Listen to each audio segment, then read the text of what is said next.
the producer with nothing to lose. McKnight Tonight, McKnight Tonight, McKnight Tonight. Here comes McKnight Tonight. Welcome to McKnight Tonight. Here's Rob McKnight. Are we on air? Have we made it? Are we there? We're on it. Hey, and we've got power. Welcome to McKnight Tonight. Oh, Monday, Amanda. How was that? We did not make it to stream because we had a power blackout in our suburb. And you know the annoying thing?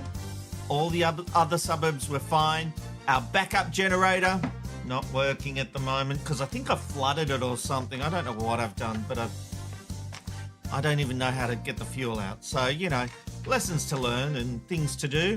But we ended up having a nice candlelit night with the kids, went out the back, had a few drinks. Played a murder game. Played a murder game, yeah, that's what we did. It's actually quite a good game. Do you know what it's called?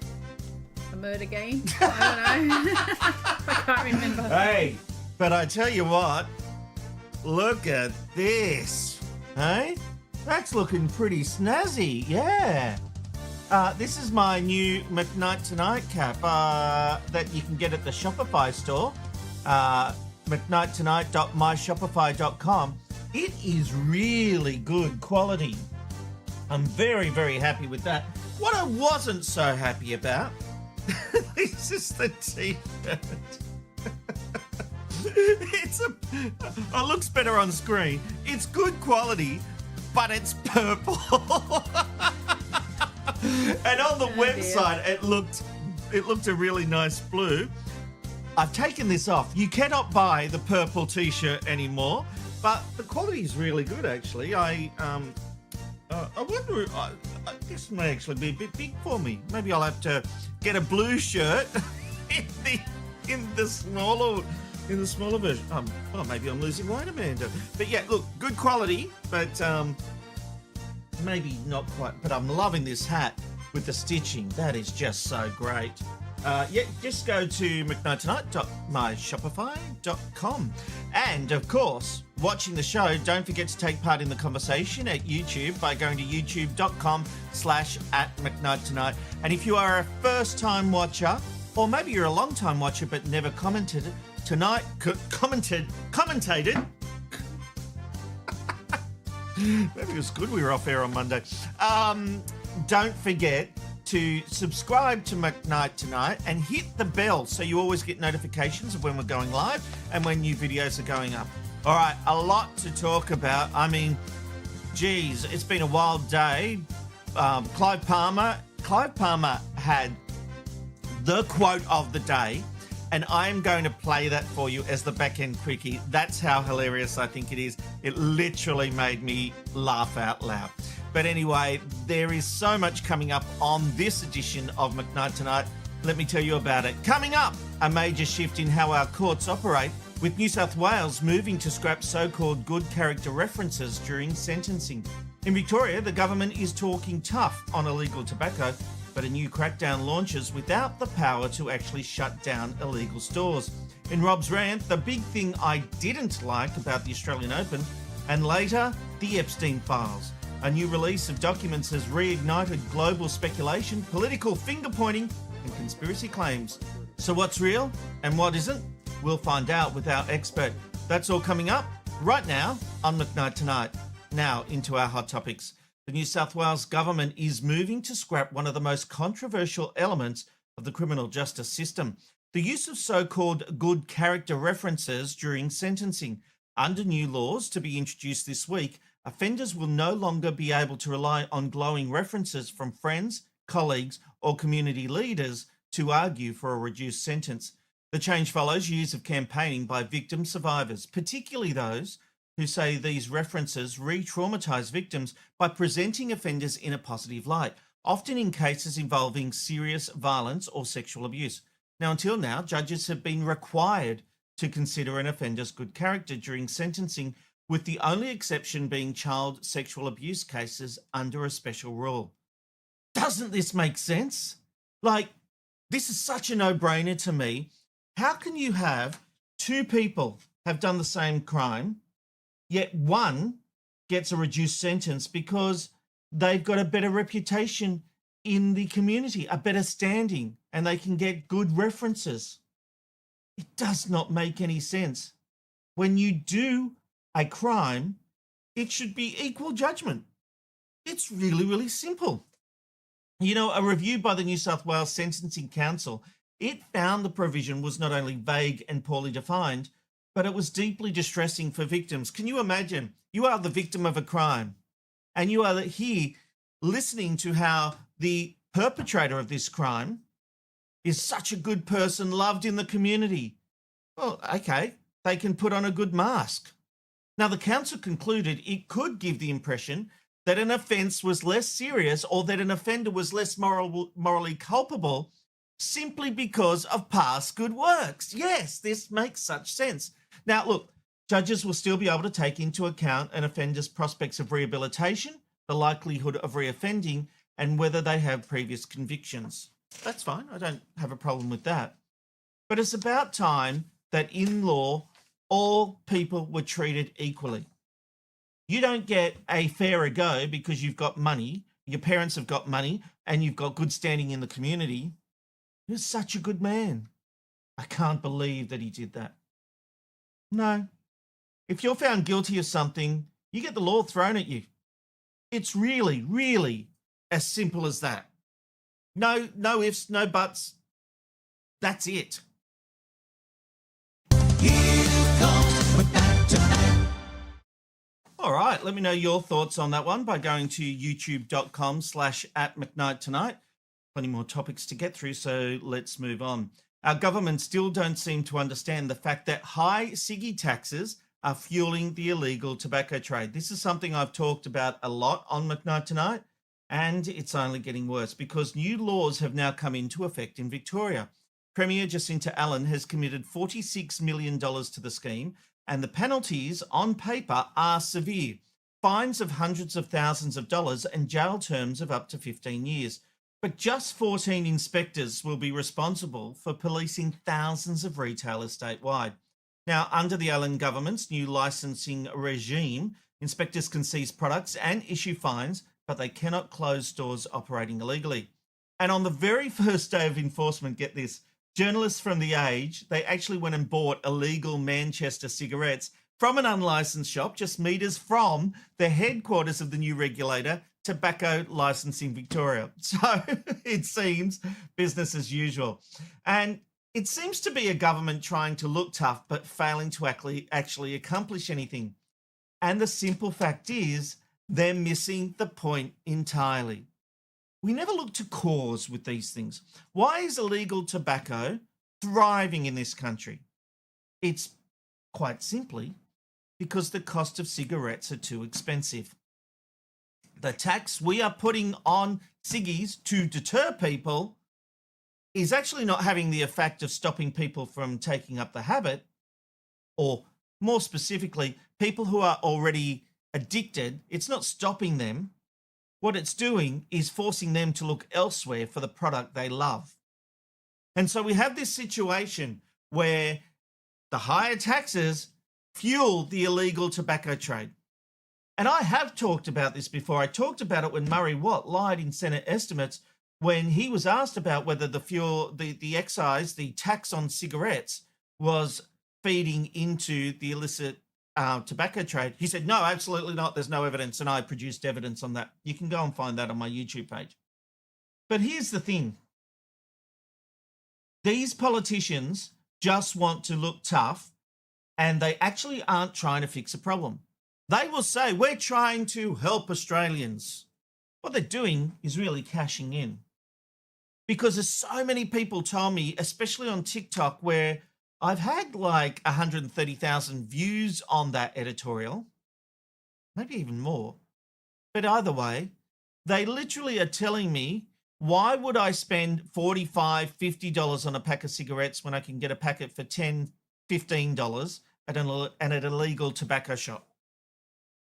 So there's your answer right there. Stop trying to play tough. Come up with real solutions. Stop picking on the people who can least afford it, because you are just forcing them to find alternative means. Stop the crap. Stop the clampdowns. I mean, yes, what was it? $46 million they're spending. Reduce the price of ciggies and the problem will go away. The best place to watch McKnight Tonight is on YouTube. Help us monetize the show by going to youtube.com/@McKnight Tonight. And you can always become a paid member. That gives you exclusive live streams and early access to videos. Just go to youtube.com/@McKnight Tonight. Here comes McKnight Tonight. I tell you what, I'd love to know where that $46 million is going. Wouldn't you like to know? You know what?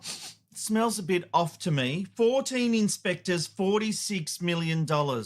Let me know your thoughts at the YouTube page. Meanwhile, there it is, youtube.com/@McKnight Tonight. You just saw it on the big sting as well. Just in case you don't know, we're on YouTube. Let's have a rant.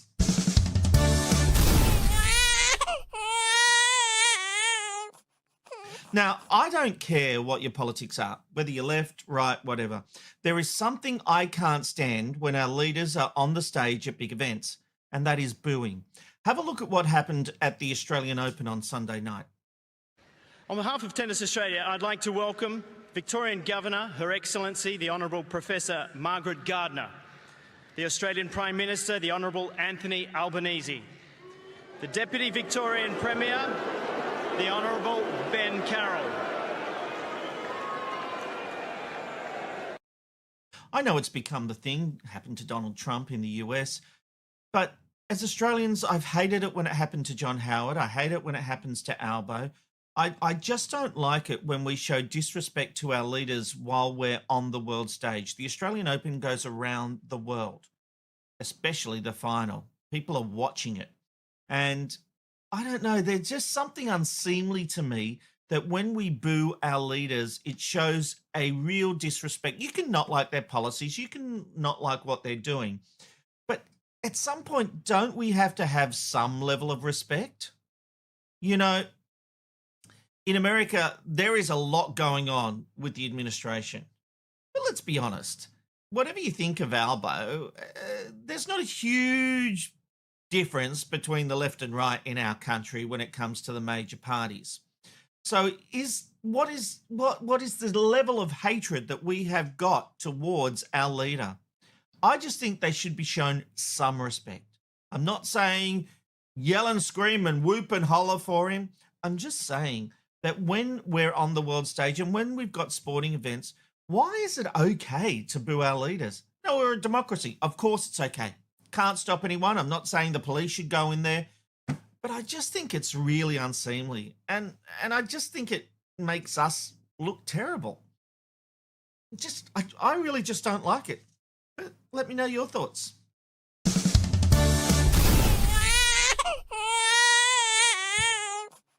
I was trying to put it on during this. Oops. You switched back just that bit too quick.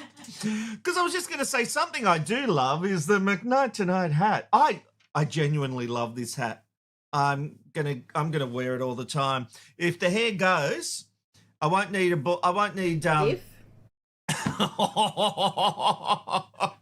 when the hair goes, I won't need. When? I won't. I'm doing all right. Thinning a bit, but it's all right. I have thought about getting that. Have you seen that black spray they put in their hair? Please don't.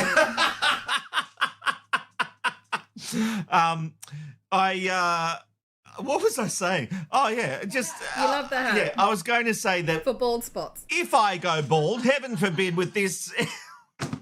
I heard that. If I do happen to go bald, I will not need to get a hair transplant. I'll just put on the McKnight Tonight cap. And, when I'm walking around, even if I'm indoors, people will go, that'd be right. Bloody McKnight promoting himself. No one will think anything about it. I could get away with that. Yeah, I reckon I could. No? Yep. Right. Coming up in this edition of McKnight Tonight, we are going to talk, talk about going from fun to serious. We are going to talk about the Epstein files that came out over the weekend. There is a lot to digest. We were going to do this on Monday, but thankfully our expert has understood the issues with live streaming, and so he will join us to take us through them, because there's some serious questions that need to be answered, and the fallout, what's truth, what's fiction with everything that's been put on social media. We'll also have a back-end quickie just to, why don't put those together? I mean, I really need to think this through. All right, separate the Epstein files. We'll have your feedback. Later on, our fun segment, back-end quickie, and let's just get to the random live shot of the day. Oh, my giddy aunt. It's the random live shot of the day. Where are you going today? You'll never know where you'll end up with the random live shot of the day. Now, this random live shot of the day might not look much, but it's really cool. It's a backyard in South Florida, but guess what? You can hit a button. Now, I'm about to hit this button, and get ready. Here they come. Maybe I didn't hit it right. You hit the button, and it spews bubbles. This is the Bubble Cam. It is a quirky, interactive, live from a backyard in South Florida, where a bubble machine floats bubbles into the air at the push of a button. It started back in 2001. Okay, I'm going to have to talk you through this. You need to go into, because what it does is, it's so popular and it's just a backyard, it redirects you to another page.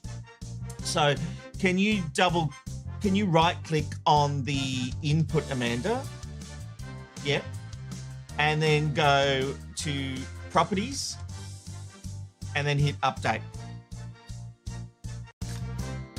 There we go. You saw the little button, and look, I'm going to do it again. Will it work? Please wait. Here it comes. Oh, other way. How cool is that? Look, it started as a simple experiment, an internet experiment by a couple named Andy and Mike, a way for people around the world to press a button and send 10-second bursts of bubbles into the sky from their patio. Viewers from all over the globe have clicked that bubbles button over 1 million times. And that's why it redirects so quickly, I think. Oh, Jesus, she's addicted. Will it let me? Hang on. Yes, it's saying here it comes. It reminds me of that episode of The Big Bang Theory where they had people all around the world controlling their cars and their lights and things like that. That is so cool. All right, let's take a look at some feedback coming through to McKnight Tonight. Beck says, I love the new countdown and love the new graphics. It looks so much more professional. Thank you, Beck. Appreciate that. Own Your Crazy says, no one would possibly recognize you with your name all over everything you wear. Yeah, I'd go to a red carpet like this going, hello, do you know who I am? I'm McKnight Tonight. We've got this one from Matthew. I just looked at the the t-shirt is still up in 3 colors, just not big man size. Hang on. So this is the grape one. Are you saying that the grape is still there? Oh, I don't know. I'll take a look at that. Goodness me. Justine says, Bryson looked at your shop and he wants everything. He loves purple, so I think the first item might need to be the shirt now. Maybe I'll keep the purple one there. I was devastated when I opened it, and that came before the hat. And I was just thinking, oh no, this merch is terrible. But then I had to look past, the quality was good, and then the hat came through. I'm so in love with the hat. Okay, on the serious topics, Clint says, protesters who are in the church, they are in a place of worship, not a town hall meeting. There is a time and place. Church is not the place. Yes. I think, is that an old one? I can think of so many instances where people have had good character references and it's drawn the trial out longer for the poor victims.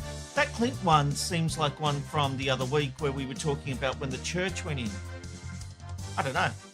Clint, I might be getting confused. Justine says, I think that the change is good. This is the getting rid of character references in court cases. Generally, offenders put on a good show in the community. That's actually how they usually get away with their behaviour. Same crime should be same time regardless. Yes, Justine, I completely agree with you. I got this from Clint. Repeat offenders start somewhere. Why not scrap the good character policy? Yep, agree, Clint. Got this one from Dylan. Don't see many that smoke anymore. See more vapes nowadays. A lot of people are doing it because the illegal tobacco trade is through the roof, Dylan. Johnny Boy says, Rob, talk about TV. I paused maths for this. And then you talk tobacco, good character law, murder game. Boring. I think you're after Media McKnight, Johnny Boy. That's on Tuesdays. Mondays, Wednesdays and Thursdays, we talk the hot topics here on McKnight Tonight, and we make no apologies. Clint says, Rob without no hair, McKnight Tonight 2 ways coming soon. Great idea. That has tickled my fancy. This one's staying on, all right? Hang on.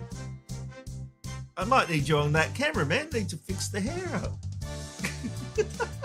All right, a lot to come on this edition of McKnight Tonight. We will have more of your feedback. Why Clive Palmer has made our back end quickie. But next, we're getting to a serious topic. McKnight Tonight. McKnight Tonight. McKnight Tonight. Here comes McKnight Tonight. Well, the release of a new tranche of documents connected to Jeffrey Epstein has reignited global attention on one of the most disturbing criminal cases of our time. Social media is flooded with claims, names and theories, some grounded in fact, many not. So tonight, we're stepping back from the noise to ask a more important question. What do these documents actually show and what don't they? Corey Alpert served in the Biden administration and is a democracy researcher at the University of Melbourne. Corey, welcome to McKnight Tonight. Thanks so much for having me. Now, look, are there any major revelations in this new batch of documents that have been released? Not really, not more than we already knew. We understand that Jeffrey Epstein had very long-standing and very deep ties to many powerful people around the world and many powerful people, obviously, in the United States. None of that really changes. We've certainly learned the depth of his relationships with people like Steve Bannon, a close advisor of Donald Trump, as well as his relationship with folks like Elon Musk. But there's nothing new coming into this file that we're learning in terms of new identities or new locations or anything like that. All right. Explain to me the politics here. So Trump ran on a platform of release the Epstein files, but he has since called the whole thing a Democrat hoax. Is it possible to remove politics from this story no matter who's telling it? I don't think so, at least not anymore. Like you just said, Donald Trump really ran in many ways on releasing these files. His rallies was a hallmark of him going out and saying that there was a secret cabal of very wealthy people who were mistreating young women and girls. And then when he got into office, that stopped being politically helpful to him.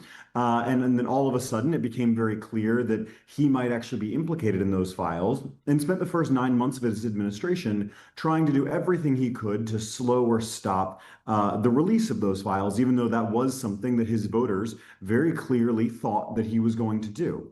Now, what we've seen over the last 3 or 4 months, especially since the passage of the Epstein file release bill passed by Thomas Massie in the House, a Republican, is that Donald Trump is now using the mechanisms of the executive branch of the U.S. government to slow this release. Even this release, which was billed as the largest and final, only represents half of the files. So anyone has any reasonable expectation that this is the entire set of files, nor the entire set of facts here. How does that work? Because we had a deadline for the files that went through both houses, was signed off by the president, which I'm going to get this wrong, but I think it was December 19, somewhere around there. And so, okay, there was a delay. Okay. But also the second part of that is that every redaction was meant to be explained by the legislation, specifically said every redaction must be explained. That doesn't seem to have happened yet. No, and you're entirely right. The deadline was December 19th, which at this point is about 6 weeks ago. And not only have the files been heavily redacted, there is no honest interpretation of this in which we can say that all of the files have even been partially released under some level of redaction. One thing that I think is really troubling that the lawyer for many of these, the women and girls who were victims named in these files, is that these redactions were meant, or were at least supposedly meant, to protect the victims, protect the women and girls who did not want their names publicly released. And now, in this latest tranche, 6 weeks later, you actually have victims' names being publicly released against their will. And at the same time, you have redactions that are protecting, or at least seem like they're protecting, people who are implicated in many of these crimes. So the redaction process, the entire process of the release of these files seems incredibly political and seems like it is really intended to make a political statement, or at least avoid making any anything further out of this scandal. Now, we talked about the fact that Trump ran on a campaign of release the Epstein files. You worked for the Biden administration, and the Democrats are now saying it's a Trump cover-up. The Republicans are saying, why didn't Biden release the files? Why weren't they released earlier under his presidency? It's a great question. I certainly think they should have been, but that highlights the distinction between the executive office of the president and the Justice Department in the Biden administration, which is the way that it was supposed to work. I was never allowed to speak with anyone in the Justice Department, certainly not about this. Yeah. We followed the legislative guidelines, which say that the political priorities of the president, which I, as a political appointee, represented, had nothing to do and should never mix with how the Justice Department operated. So certainly we can criticize Attorney General Merrick Garland, who was our Attorney General under President Biden, and the folks under him for not prosecuting these folks, for not continuing these investigations in the way they absolutely should have been. But at the same time, that represents a necessary and just distinction that was made in the Biden administration that the Trump administration has now completely trashed. Pam Bondi, who's the current attorney general, is operating under the same logic as Trump's political operation, and has been doing so for weeks and months. And we're seeing the same thing out of the FBI under the leadership of Kash Patel and Dan Bongino, both of whom are podcasters and social media figures who were plucked by Trump for their media ability, not for their ability to lead investigations and to handle very sensitive and very important investigations like this. Yeah, absolutely. Well, some video has come out that gives some insight into how Jeffrey Epstein thinks. Now, look, this runs for a couple of minutes, but I'd like you to sit through it because it is well worth a watch and a listen. Have a look at this. Is your money dirty money?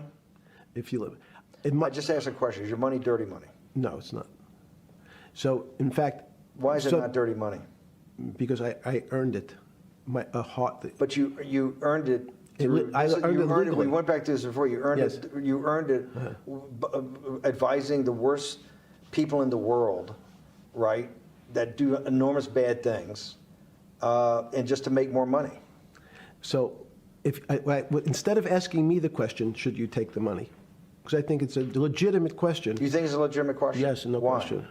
Because I think about it, I think ethics is always a complicated subject, but I can tell you that with the money I gave to help try to eradicate polio in Pakistan and India, instead of asking me whether that money should be given to these children for vaccines, I think you might want to ask their mothers who received the vaccine, who know their child now won't get polio, and ask them if Epstein should have helped these people.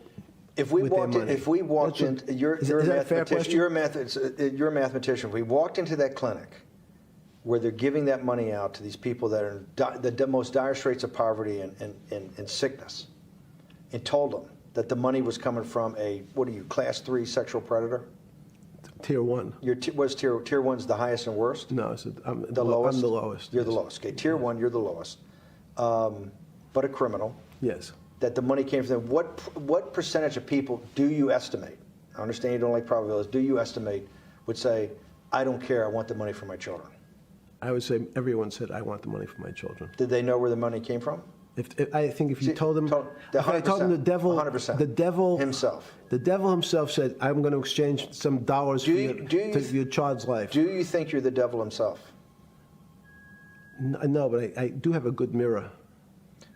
It's a serious question. Sorry. Do you think you're the devil himself? I don't know. Why would you say that? Why would you say that? Do you think this guy knows or knew he was a monster? I mean, you have to. I think that anyone who lives on an island like that and is implicated in as many of these crimes as he is certainly has to at least be aware of the perception. Now, there are a couple of things with this video that I think are worth discussing.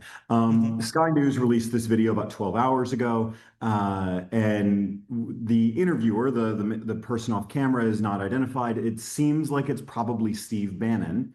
And what I can at least glean from the emails, we know that Steve Bannon and Jeffrey Epstein had a very close relationship, and that Steve Bannon offered Epstein help with his media training. My hunch is that this interview is part of Bannon's attempt to help media train Epstein, that this was never intended to be a gotcha interview. This was meant for Epstein to be trained by Bannon on how to answer questions like this, which of course Epstein never really could.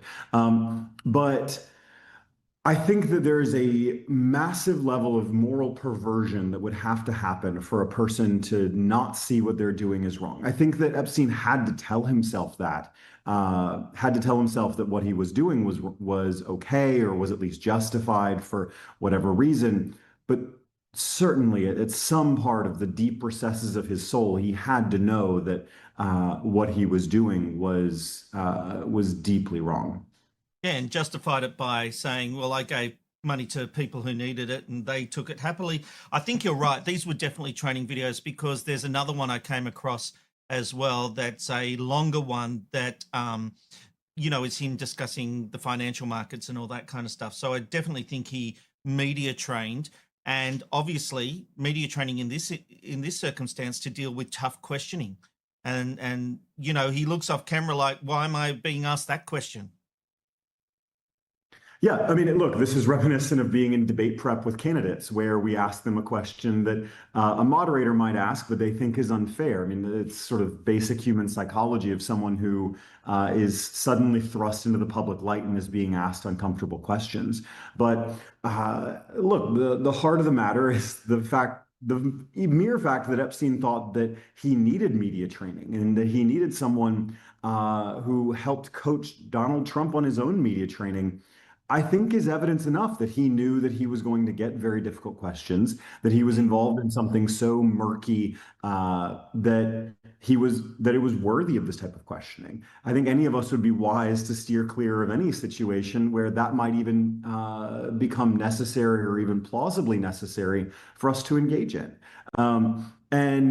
But beyond that, I think the release of these videos, the release of this next round, or this most recent round of information, shows just how far Epstein's network went. So you obviously have Steve Bannon, an incredibly close advisor to President Trump.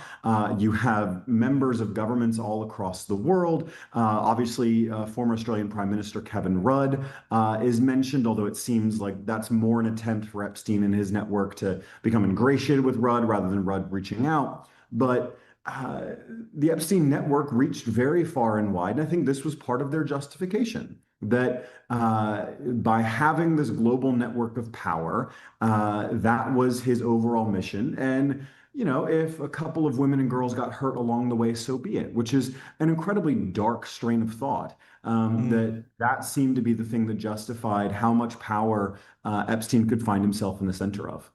Do you think Trump has been surprised by the level of pushback here?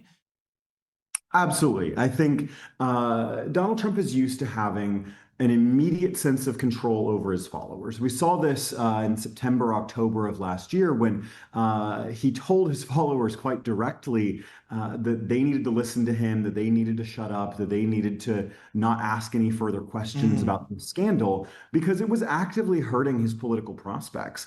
We especially saw this in those couple of weeks when four Republican members of Congress, went through a 43-day shutdown and didn't change their mind despite massive political pressure from the White House that ended up in that bill being released when those four Republicans voted with Democrats.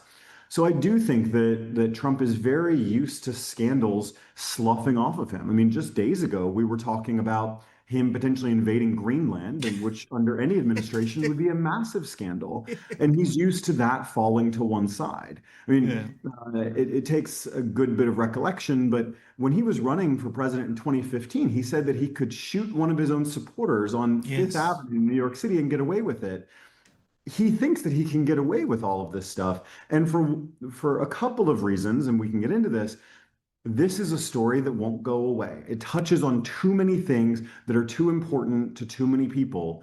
And it's something that he's spent years running on. And so I don't think the story is going away. And now, as he looks down the barrel of 9 months from now, having midterm elections that could end up embroiling his administration in congressional hearing after congressional hearing and potential impeachment trials, he's quite nervous that this scandal doesn't seem to be going away. Yeah, and he's a politician who certainly knows how to spin his way out of trouble or just move on. But this one is not going anywhere. Corey Arpert, you are the democracy researcher at the University of Melbourne. Thank you so much for joining us with your insights. We'll have to get back. I love American politics. You know all about it. We'll have to get you back on. Thank you so much. Thanks so much for having me. McKnight Tonight. McKnight Tonight.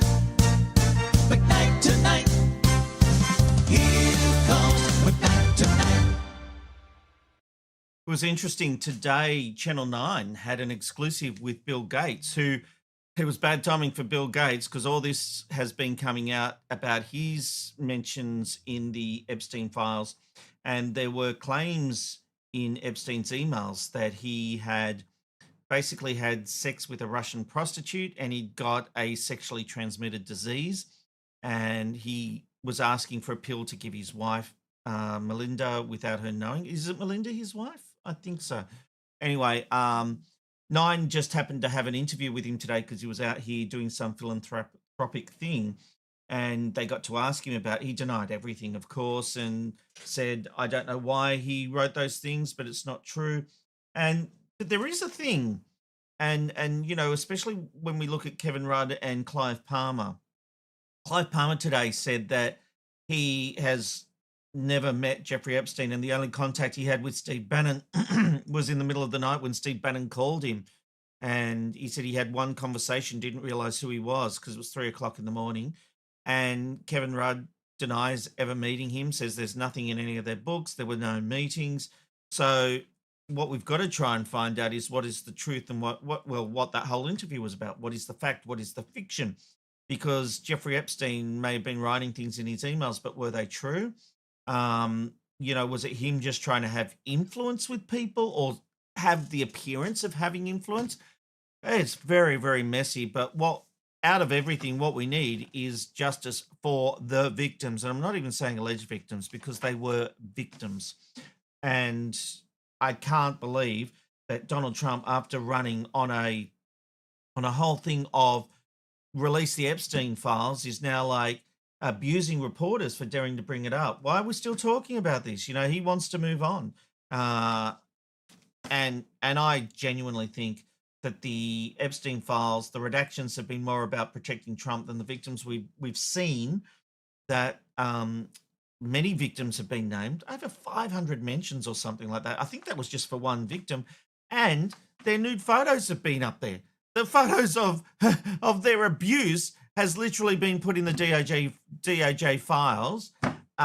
It has absolutely all been about trying to protect Trump, and it hasn't been about the victims. And I think the American politicians need to keep going.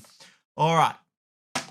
So, yeah, we'll do feedback because you can't go from that to our fun segment. So let's take a look at the feedback that's coming through to McKnight Tonight. Matthew says, sorry, Rob, not great. Blue, jean, midnight, and graphite. Yes, Matthew, because there were 4 colours. Now, look, let me know, guys, if you want the purple back up there, I'm happy to put it back up. It's just not, it looks blue on the website. And I will say, on that monitor, it looks darker than it appears in real life. If you want it back up there, I'll put it back up, but I'm going to be honest, I'm not sold on the purple or the grey. But if you want it, let me know. We got this one from Leo Stubbing. Totally agree, Rob. Booing our PM at a world stage event is so disrespectful and shows a lack of decorum. Some people seriously have no idea how to behave. It's disgraceful. Thank you, Leo. I really appreciate that comment, and I agree with you agreeing with me. Philip says, booing Albo won't get rid of him. Voting him out will. Very good point, Philip, but I'll tell you right now, I don't think he's got any troubles going towards the next election, which is at 28, I think, because the Liberals and the Nats have to get their act together. There's no real competition for him. All right. Jeanette says, I agree, respect. It's not a place or time for the tennis. I agree with that. Thank you very much, Jeanette. Beck says, Rob, your new haircut takes years off you. Right. Thank you, Beck. Looks like I won't be needing the hat. Clint says, breaking news, chaos tonight at McKnight Tonight. Would we have it any other way? No, Clint, we absolutely would not. We've got this one from Matthew. If you ever want a live cam from Iron Knob SA, just show a black screen. You know, I have thought about doing that joke. I like it. Very good, Matthew. Beck says it's so sad that we've gotten used to these Trump scandals now. We have, and you can't keep up with the scandals. Any one of Trump's scandals would have been the biggest thing for any other president. Now that's just a 2-week news cycle and we're on to the next thing. We've got this one from On Your Crazy. Only former Prince Andrew Mountbatten Windsor seems to be the only person named in the files who is copying any repercussions. There's certainly truth to that, and I think it needs to keep going and there need to be more repercussions. I agree. Beck says Epstein looks so smug in that video. I thought the same, Beck. I really thought the same. All right, we're moving on. We're cleansing the palate. Have a drink. Now we can have a back-end quickie.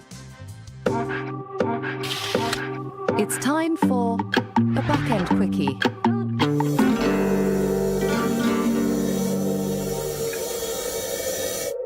I have to tell you, Clive Palmer made me laugh today.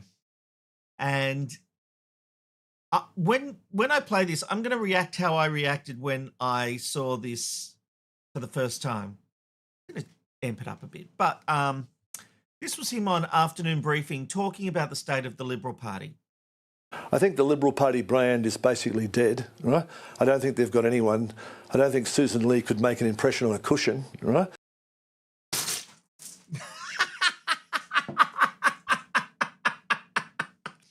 That was my reaction, and I got water all over myself. Are you looking at me in disgust, Jasmine? There's a bit of a mess down there. Could we get the cleaners? That was my reaction. I thought that. What did he say? She wouldn't make an impression on a pillow? On a cushion? I somehow spat on my own eye then. I don't know how I did that. But the water has gone poosh, like that. All right. Well, guess what? That brings us to the end of this Wednesday edition of McKnight Tonight, our first live edition back for the week. Thank you for your company. Hey, tomorrow night, if you do like maths, and can someone send that guy a note? Because tomorrow, I've got a former post-producer of Married at First Sight who is spilling the beans on how they manipulate the whole show in the edit suite. That'll be one to watch. That is tomorrow night on McKnight Tonight. See you then. Interviews from a washed-up producer with nothing to